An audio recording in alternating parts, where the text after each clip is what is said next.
ইসলামের ভিতরে পরিপূরক ঢোকা লাগবে। এখন আপনি আমি ঢুকছি, এই কথা বলো না, ঢুকছি না ভাই, আমরা ইসলামের ভিতরে পরিপূর্ণ নাই। এখন আল্লাহ কাদেরকে বলছে? ঈমানদারদেরকে। ইসলামের ভিতরে যারা ঢুকবে তারা ঈমানদার। এখন তার মানে ইসলামের ভিতরে ঢোকার জন্য যেটা প্রথম শর্ত, সেটা আপনাকে আমাকে ঈমানদার হওয়া লাগবে। এখন আপনার ঈমানদার আছেন তো? আছে না ভাই? কবে যে আমাদের ঈমান লোকের কাছে বিক্রি করে দিয়েছি, ইবলিস শয়তানের কাছে। আসেন আমি ছোট্ট করে উদাহরণ দিচ্ছি। আল্লাহর নবী বলেন, হে আমার উম্মতেরা, তোমরা কারা ঈমানদার আর কারা বেঈমান তোমরা কেমনে বুঝবা? আজকে এখানে কোরআনের মাহফিল হয়, এটা ভালো কাজ নাকি খারাপ কাজ?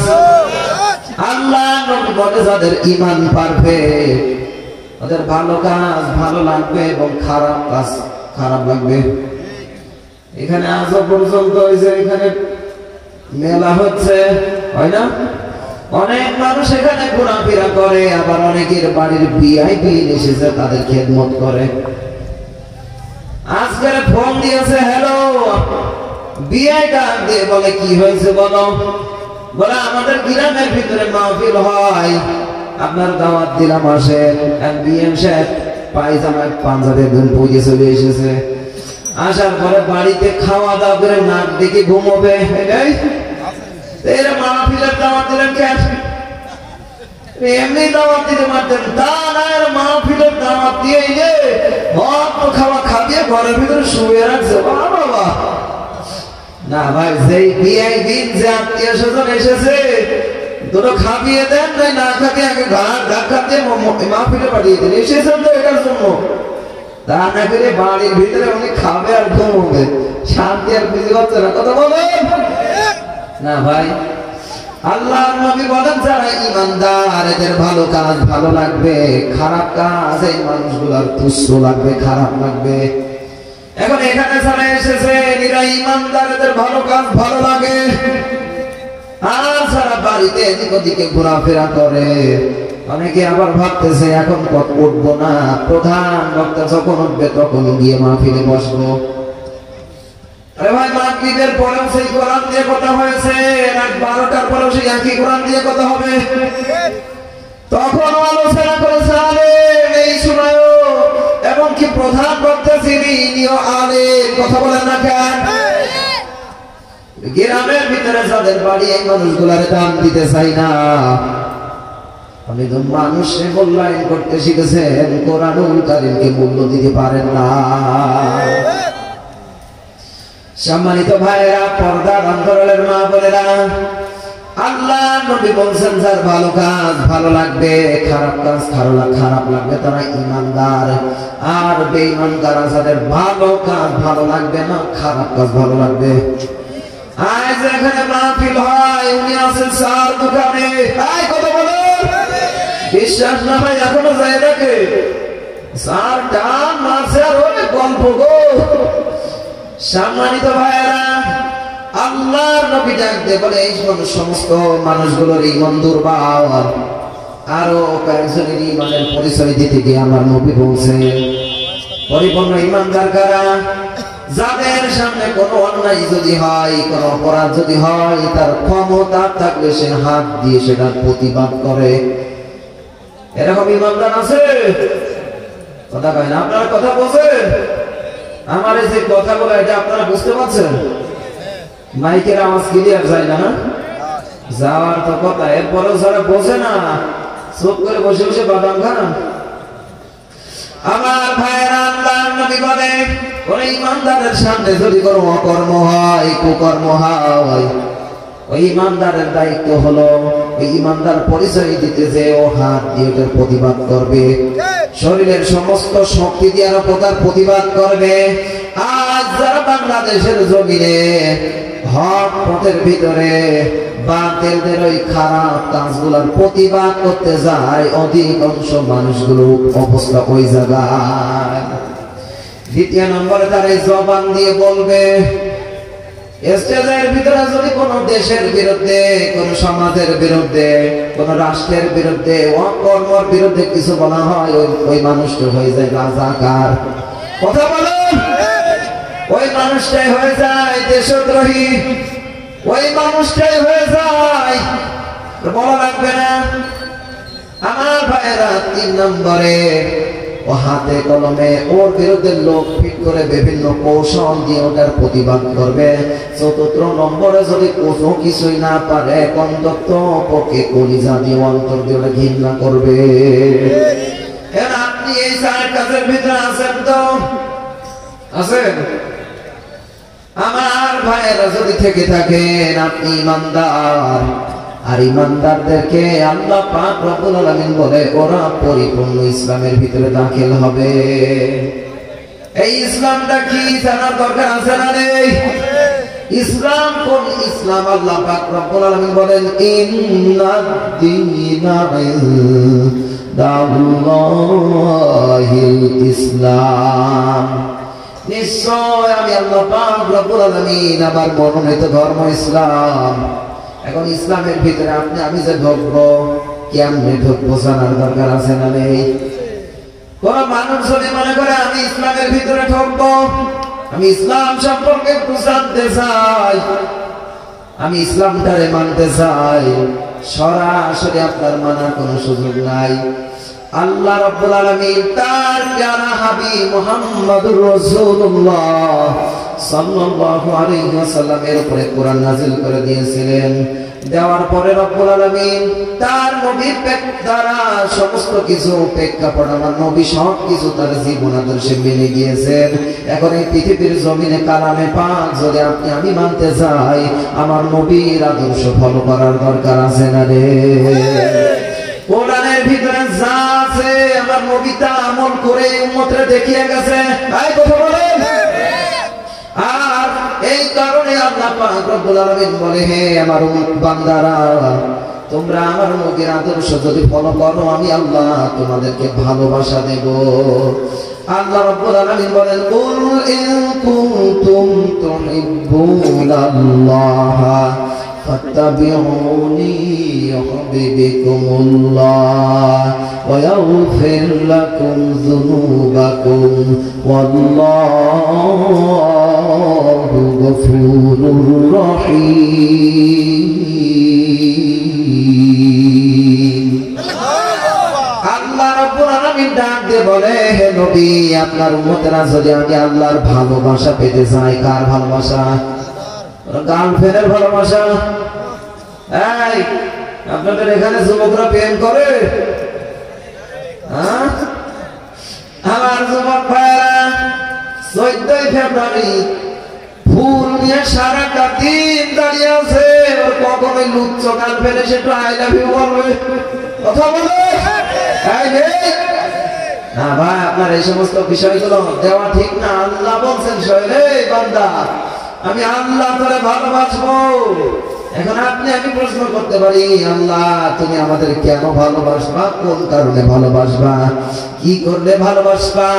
আল্লাহ রাব্বুল আলামিন ডাক দিয়ে বলে, হে আমার গোলামেরা, তোরা যদি আমার রাসূলের অনুসরণ অনুকরণ করতে পারিস, আমি আল্লাহ তোমাদেরকে ভালোবাসলাম। আর শুধু ভালোবেসে থাকতো না, তোমার জীবনের সব গুনাহ মাফ করে দেব।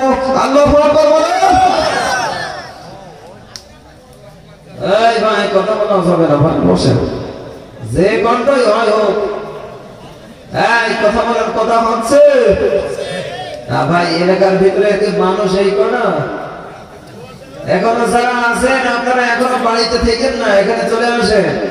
ইনশাআল্লাহ আজকের খেলা হবে। কথা বলো সম্মানিত ভাইয়েরা, আল্লাহ পাক রব্বুল আলামিন আমাদেরকে ভালোবাসবে, তার নবীর অনুসরণ যদি আপনারা করতে পারি, আমরা করতে পারি। এখন নবীর আদর্শ কারে বলে এটা জানার দরকার আছে না রে?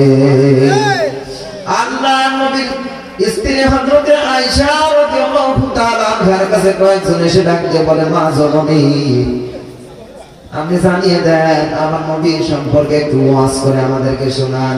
তার আদর্শ কেমন ছিল, তার চরিত্র কেমন ছিল, আপনি আমাদেরকে একটু বলেন। আল্লাহ নবী স্ত্রী আয়েশা রাদিয়াল্লাহু তাআলা আনহা বলে, তোমরা কি কোরআন পড়তে জানো? বলে হ্যাঁ জানি। কোরআন যেহেতু পড়তে জানো, আমি তোমাদেরকে বলে দিলাম, এই যে 30 পারা কোরআনের ভিতরে যা কিছু আছে আল্লাহর নবী তার জীবনে সব কিছু আমল করে গিয়েছে। তোমরা জীবন্ত কোরআন যদি দেখতে চাও, আল্লাহর নবী এবং তার আদর্শ দেখতে চাও, কোরআনুল কারীম পড়বা। পুরা কোরআনটাই কার চরিত্র? আল্লাহর চরিত্র। আমার ভাইরা, এমনকি কিয়ামতের ময়দানে আপনি যদি আমার নবীর আদর্শ না মেনে কবরে যান, আপনার খবর আছে না নেই? আপনি যদি দুনিয়ার এই সমস্ত দুঃসাদের অনুসরণ করেন, কয়েকদিন আগে একজন আপডেট যুবক বানিয়েছিল, এত বড় আপডেট, প্রত্যেকটা যুবক তার জন্য পাগল হয়ে গিয়েছিল। আমার ভাইরা, এমনকি যুবক ভাইরা বর্তমান আপডেট যুগে এসে অনেক স্টাইল ম্যানের দেখে দেখে নিজের জীবন সাজায়। এমনকি জীবন সাজাতে সাজাতে ওর যে প্যান্টটা আছে ও হেঁটেও কিন্তু সিঁড়ি বেড়াইছে। কথা বলেন। ওর যে চুলের কাঠি এমন বানিয়েছে, নবীর চরিত্র ভালো লাগে না। দুনিয়ার মানুষের নায়ক নায়িকা, গায়ক গায়িকা, খেলোয়াড়দের দেখে দেখে নিজের চুল কাটে, বলে এটা ব্রাজিল কাটি, এটা আর্জেন্টিনা। কয়েকদিন পরে দেখা যাবে এটা কুত্তা কাটিন। কথা বলে না কেন? আসবে ভাই, ওটাও আসবে। এত কিছু এসেছে, আরো একটা বাদ থাকবে না ভাই। মরক কাটিং দিয়েছে, মরকে যেরকম দুই কষ্টে নেই, এখানে বুঝো ওই দুই কষ্টে শেষে নেড়া করে এখানে চুল রেখে দিয়েছে। কি কাটিং? মরক কাটিং। কথা বলে না ভাই। এই আদর্শ যদি আপনি মানেন, আল্লাহ নবী বলেন কিয়ামতের ময়দানে যার সাথে যার মহব্বত, তার সাথে তার কিয়ামত হয়ে যাবে। এখন আপনি যদি ওর সঙ্গে মহব্বত দিয়ে ওর মতন আপনি নিজের আদর্শ চরিত্র বানান, আল্লাহ নবী ডাক দিয়ে বলবে এই আদর্শ তো আমার না। আমি নবীর আদর্শ তো এমন ছিল না, কোনদিন তো আমি নবী এইভাবে চুল কাটি নাই। এটা কার আদর্শ বলো?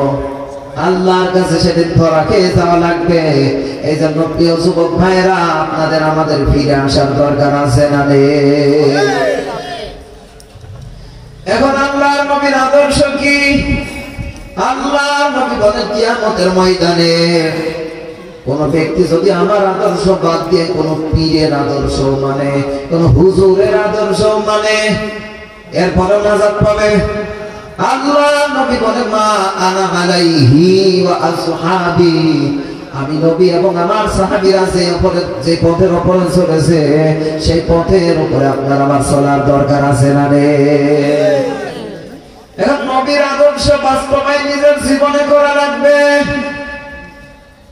সম্মানিত ভাইরা, আল্লাহর নবীর আদর্শ আজকে আমাদের দেশে অনেকগুলো পালন হয়, যেগুলো পালন হলে আমার বাংলাদেশের জমিনে কোনদিন ইসলাম কায়েম করা সম্ভব হবে না। কোনটা কায়েম হয়, কোনটা পালন করা হয়? খাওয়ার পরে মিষ্টি খাওয়ার সম্মানটা সবাই খায়। কথা বলো।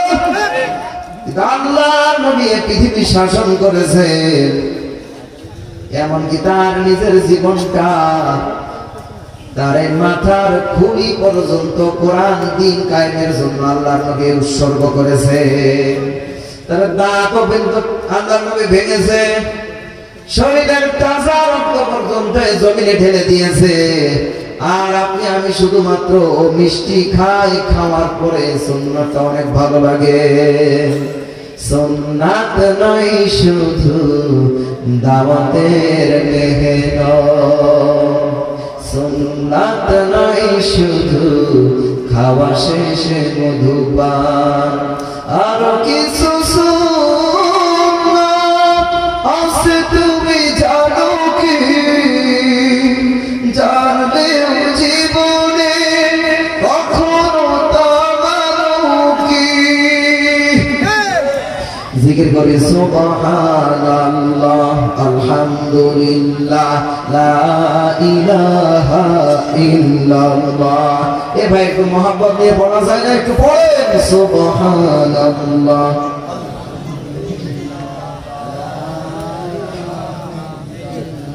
লা ইলাহা ইল্লাল্লাহ মুহাম্মাদুর রাসূলুল্লাহ।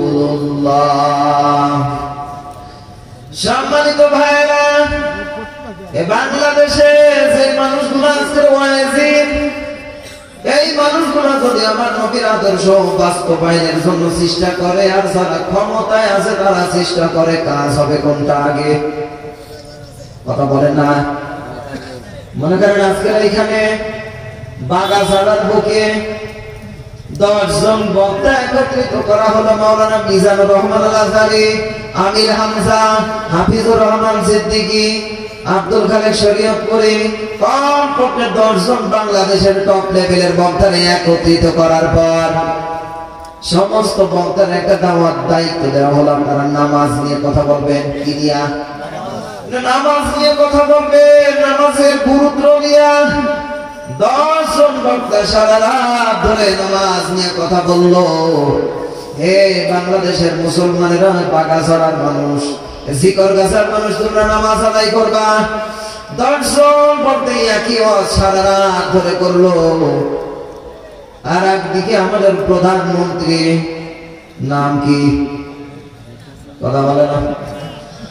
আমাদের প্রধানমন্ত্রী শেখ হাসিনা, উনি পার্লামেন্টে দাঁড়িয়ে বলছে, বাংলাদেশের মুসলমানেরা, আগামীকাল থেকে বাংলার প্রত্যেকটা মুসলমানের নামাজ পড়া লাগবে। আপনি বলেন তো, ওই 10 জনের ওয়াজ বেশি কাজ হবে নাকি ওনার 30 সেকেন্ডের ওয়াজ বেশি দাম হবে? ওনারা বলবে আল্লাহর কাছে দোয়া করছি, আল্লাহ তুমি এই কথাটা ওনাদের জবান দিয়ে বাই করে দাও। আমিন বলেন। তবে আলহামদুলিল্লাহ তারা মডেল মসজিদ বানাচ্ছে। শুকরিয়া না আল্লাহর? কথা বলে না? শুকরিয়া না? আমাদের একটা দাবি আছে মা আপনার কাছে, আপনি এই লক্ষ কোটি কোটি টাকা খরচ করে এই মডেল মসজিদ না বানিয়ে আপনি একটু কোন রকম কষ্ট করে পার্লামেন্টে দাঁড়িয়ে বলেন, বাংলাদেশের মানুষ মুসলমান নামাজ পড়াই লাগবে। এই দাবি আপনাদের নেই? আপনি যদি এই দাবিটা করেন, মডেল মসজিদ লাগবে না, পাকা রাস্তার উপরে মানুষ সেজদা দেবে। কথা বলেন, কারা কারা এই রাজি, এই দাবির উপরে রাজি আছেন? দেখি লিল্লাহি দেখবে। সম্মানিত ভাইরা, এইরকম দাবি আমাদের থাকবে, কারণ আমরা মুসলমান। কথা বলেন। সম্মানিত ভাইরা, আল্লাহ নবীর আদর্শে আদর্শবান হয়েছেন যারা, তারা আমার নবীর হাতে গড়া সাহাবী। হযরত আবু বকর, উমর, উসমান, আলী, এরা আল্লাহ নবীর আদর্শে আদর্শবান হয়েছেন। তারা দেশ চালিয়েছেন এবং আমাদের সমাজেও এরা চালায়।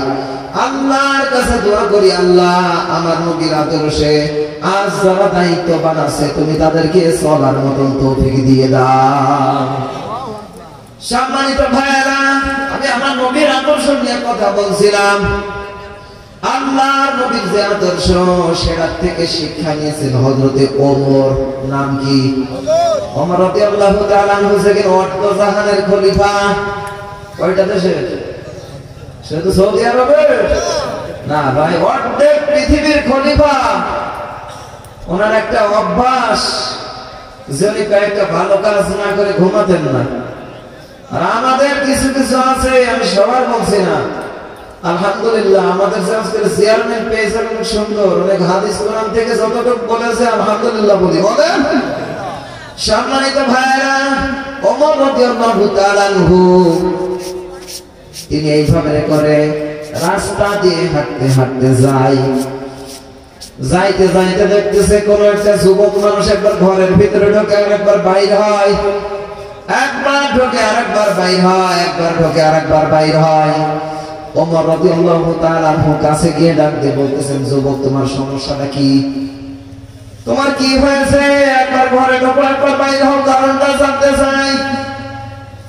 যুবকটা বলতেছে, ভাই আপনি আপনার সরকারি তেল দেন, আমি আমার সঙ্গে কোনো কথা বলতে এসেন না। বলে না, কি হয়েছে আপনার বলা লাগবে। আপনি জোর করে বলে হ্যাঁ করি। কোন কারণে আপনি জিজ্ঞাসা করেন? আমার বিবির সন্তান সম্ভাবনা, আর এই সম্পর্কে আমি কিছুই বুঝি না, আমার কোনো ধারণা নেই। এখন আমার কিছুই করার নাই, এখন আমি কি করবো আপনি নিজে আমারে বলেন।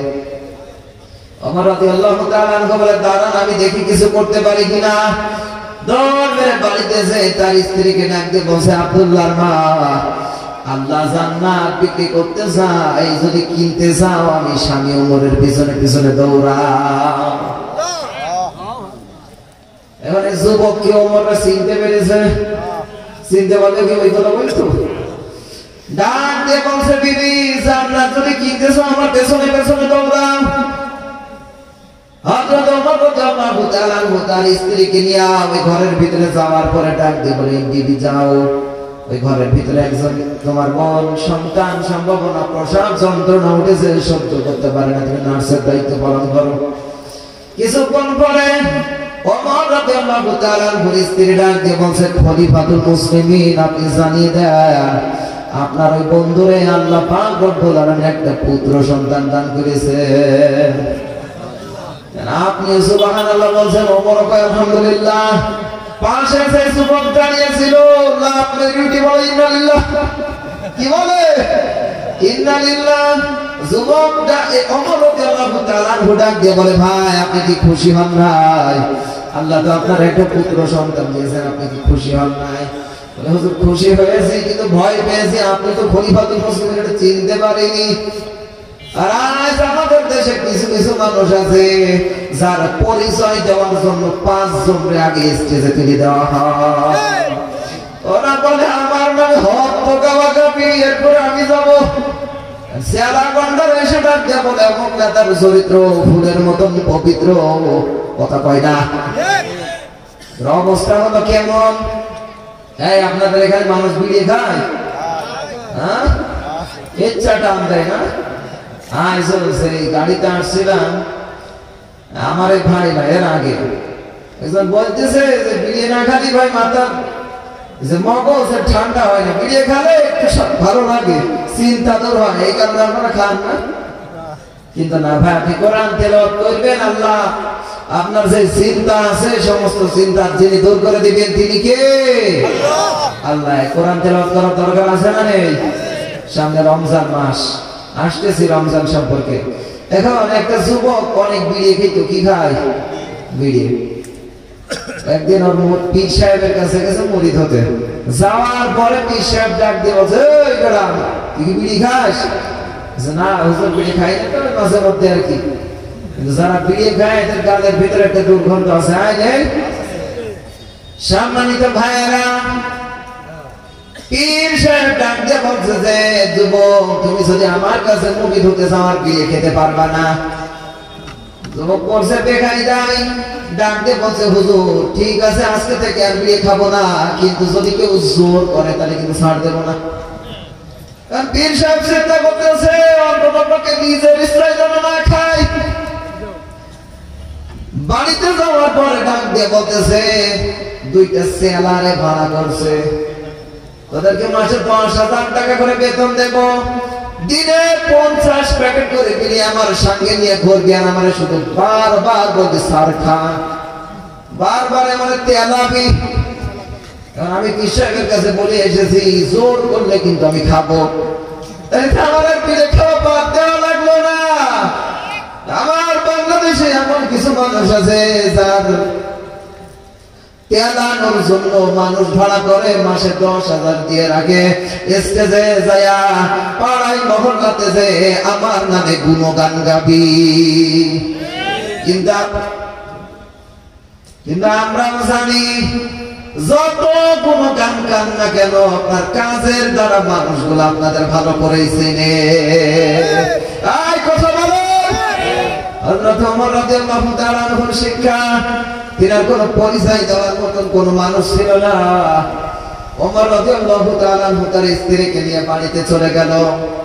যাওয়ার পরে তার পরের দিন সকালবেলা যুবক এসে কিছু টাকা নিয়ে হযরত ওমরের দরবারে বলে, হুজুর এই টাকাগুলো রাখেন।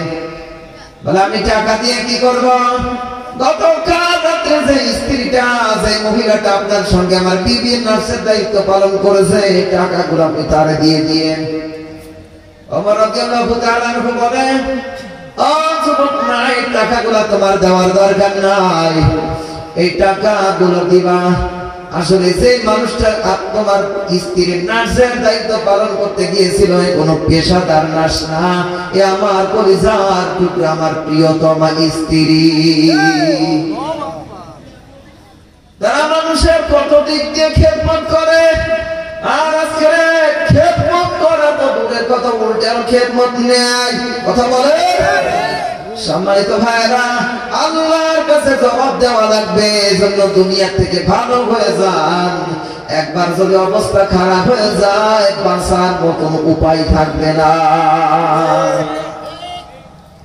এজন্য কার আদর্শে আদর্শবান হওয়া লাগবে? কথা বলে না, মানবে? সম্মানিত ভাইরা, আমার নবীর আদর্শ ছাড়া আপনার চলার উপায় নেই। যাই করেন আর তাই করেন, যা বলেন আর তাই বলেন, আল্লাহর নবীর চরিত্র আপনার মানাই লাগবে। আর আপনি যদি দুনিয়ার এই মানুষের চরিত্র মানে, এদের চরিত্র তো ভালো না। আপনি যদি বলেন না আমি হুজুরদের চরিত্র মানি, কিসের হুজুর? আজ হুজুর আছে, কালে খারাপ হতে সময় হবে। আপনি বলবেন আল্লাহর নবীর আদর্শ কি ভালো ছিল?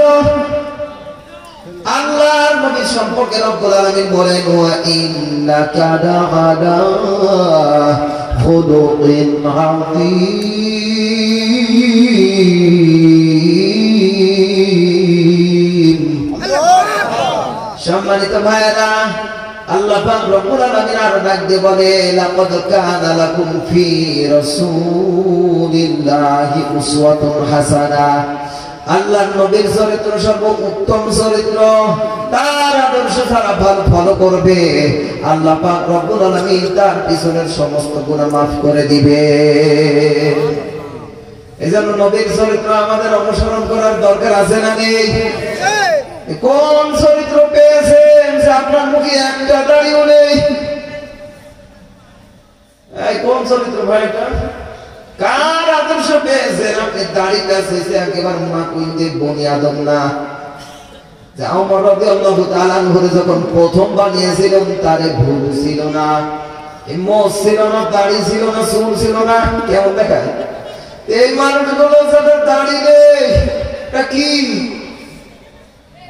সম্মানিত ভাইরা, আপনার দাড়ি রাখা লাগবে। অনেকে আমার যদি এখন বলেন, হুজুর আপনার দাড়ি কই? আপনার আমার বিষয় ভিন্ন। আমার তো দাড়ি এমনি ওঠে না, আপনার এত ওঠে। আপনার যাই কোন জায়গায়? যত জ্বালা রাম এই দাড়ির উপরে। এই ভাই, দাড়ি থাকলে ভালো দেখায় না নাকি? বউরা ভালোবাসে না, বলে কোনটা? সম্মানিত ভাই, না, এই দাড়ি থাকলে অনেক মেয়েরা আবার যুবকদের বিয়ে করতে চায় না, যে না ও বুড়ো হয়ে গেছে। সেই সমস্ত মেয়েরা, সেই সমস্ত বউরা দাড়ি পছন্দ করে না, এরা ডাইরেক্ট নাস্তিক। কথা বলে। এই যুবক ভাই যারা আছো, দাড়ি রাখো। দাড়ি রাখার পরে তোমাদের যারা বিয়ে করতে চায় না, এই নবীর দুশমনকে বিয়ে করো না, কারণ এ তোমার নবীর সুন্নতকে অনুসরণ তুমি করেছো, সেটা সহ্য করতে পারে না। কি মানুষ হলো? টাটকা ইবলিসের ছোট বোন। কথা বলে। সম্মানিত ভাইয়েরা, আল্লাহ নবীর আদর্শটাকে আপনি ফলো করতে শুরু করেন, দেখবেন আপনার জীবন পরিবর্তন হয়ে যাবে। বিশেষ করে আমি যুবক ভাইদেরকে বলছি, যুবক ভাই, আজকে যদি তোমরা আমার নবীর আদর্শটাকে দূর দূর করে তাড়িয়ে দাও, আল্লাহ নবী তোমার জন্য কতটা কষ্ট করেছে, এই পৃথিবীর জমিনে কতটা রক্ত ঝরিয়ে সুন্দর দিন আপনার আমার সামনে রেখে গেছে। আল্লাহ নবী এবং তার সাহাবীরা যখন কিয়ামতের ময়দানে উঠবে, আল্লাহ আমার এই কন্যা আমি তোমার দ্বীনের জন্য, ইসলামের জন্য কুরবান করে দিয়েছিলাম। আজকে তাকিয়ে দেখেন, আমার এই হাত একটা নেই, অনেকের কন্যা নেই, অনেকের শরীরে এক ফোঁটা রক্ত নেই, তারা এরা জিহাদের ময়দানে যে ইসলামটাকে কায়েম করার জন্য সব খাওয়াইছে। এই চেহারাগুলো নিয়ে সাহাবায়ে কেরাম যদি আল্লাহর কাছে উঠে দাঁড়ায়, আল্লাহ আমার জীবন আমি তোমার কোরআনের জন্য উৎসর্গ করে দিয়েছিলাম, আর ওই সময় যদি আপনার আমার এই সুন্দর তাজা শরীর নিয়ে দাঁড়াই, কত সুন্দর চেহারা, মেকআপ করে পরে কথা বলেন, একেবারে সোনো পাউডার মারতে মারতে আগে দেখতো মেয়েরা, এখন আবার যুবকেরা মেকআপ করে, আর কত চেহারাটারে সুন্দর বানাবা। আমার যুবক ভাইরা, আল্লাহর কাছে যদি আমার আপনার সুন্দর এই নথর দেহ নিয়ে দাঁড়ায়, আল্লাহর সামনে মুখ দেখাতে পারবো?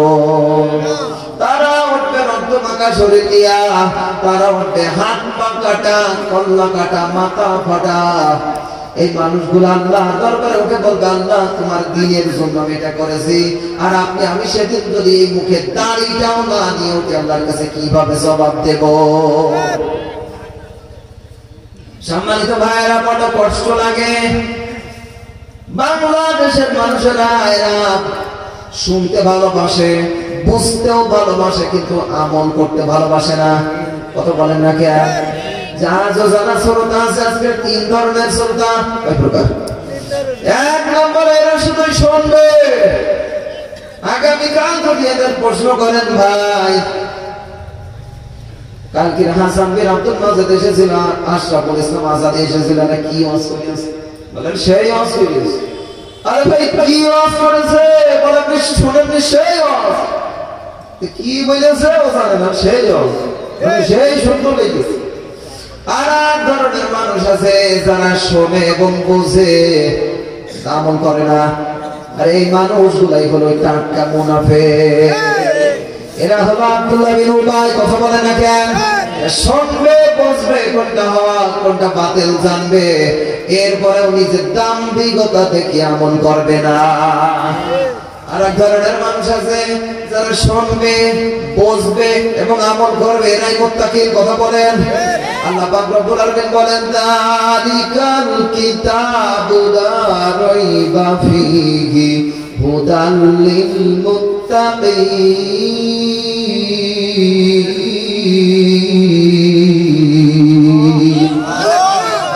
সম্মানিত ভাইরা, আল্লাহ রব্বুল আলামিন ডাক দিয়ে বলবে, কিতাবের ভিতরে কোনো সন্দেহ নাই যে কিতাব আপনার উপর আমার উপরে নাযিল করা হয়েছে। আর এটা কারা বিশ্বাস করবে, কারা সন্দেহ করবে না, কারা আমল করবে? যারা হইল মুত্তাকিন। কারা? যারা মুত্তাকিন, আল্লাহর প্রতি বিশ্বাস আছে। ওই যে প্রথম কথা, যারা ঈমানদার। আই কথা বল। আর যারা ঈমানদার হবে না, এই মানুষগুলো কিন্তু বিশ্বাস করবে না। এজন্য আপনারা যারা ঈমানদার দাবি করেন, বিশ্বাসী বলে নিজেদের দাবি করেন, আল্লাহর কিতাব যদি বিশ্বাস করেন, এই কিতাবের ভিতরে কোনো সন্দেহ আছে? কোনো সন্দেহ নেই, কিতাবের ভিতরে কোনো ভুল নেই। এই জন্য আল্লাহ পাক রব্বুল আলামিন বলেন, এখন যারা বিশ্বাস করেন আমি তাদের জন্য ওয়াজ করছি। আল্লাহ বলেন, লা ইয়াস্তাবি আসহাবুন নারি ওয়া আসহাবুল জান্নাহ। আসহাবুল জান্নাতি হুমুল ফাইজুন। ঠিক আছে। সম্মানিত ভাইরা, আসলে আমার সময় দেওয়া উচিত ছিল 10টা পর্যন্ত, কিন্তু বিভিন্ন খাদে সময়গুলো নষ্ট হয়ে যাওয়ার কারণে সেটা নষ্ট না। নষ্ট যদি আপনারা বলি, আপনারা আবার বলবেন কি আমাদের চেয়ারম্যান সাহেব নষ্ট করেছে। না ভাই, আমি সেটা বলছি না, মূল্যবান সময়। এরপরেও আমি যেহেতু তার অনেক পরে কথা বলতে শুরু করেছি, আমি আর বেশিক্ষণ কথা বলবো না। এখন আমি আমার কণ্ঠে ফিরে আসি। আসবো? এই ভাই, আপনার সময় কার আওয়াজ হচ্ছে?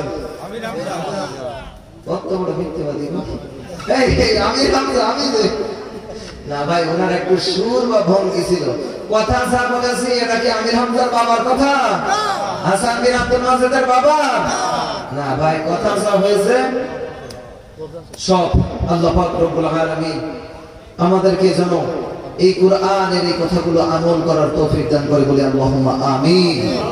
এখন আপনারা ইউটিউবের মাঝে বা ফেসবুকে ব্যানারেও দেখছেন যে হাসান বিন আব্দুল মাজেদ নাকি অনেকগুলা কণ্ঠে কথা বলতে পারে, জি অনেকগুলা ভয়েসে নাকি সে কথা বলতে পারে। এখন আমি আপনাদেরকে কয়েকটা কণ্ঠ লোক জোগাড় করার জন্য হইলে শোনাবো, আপনারা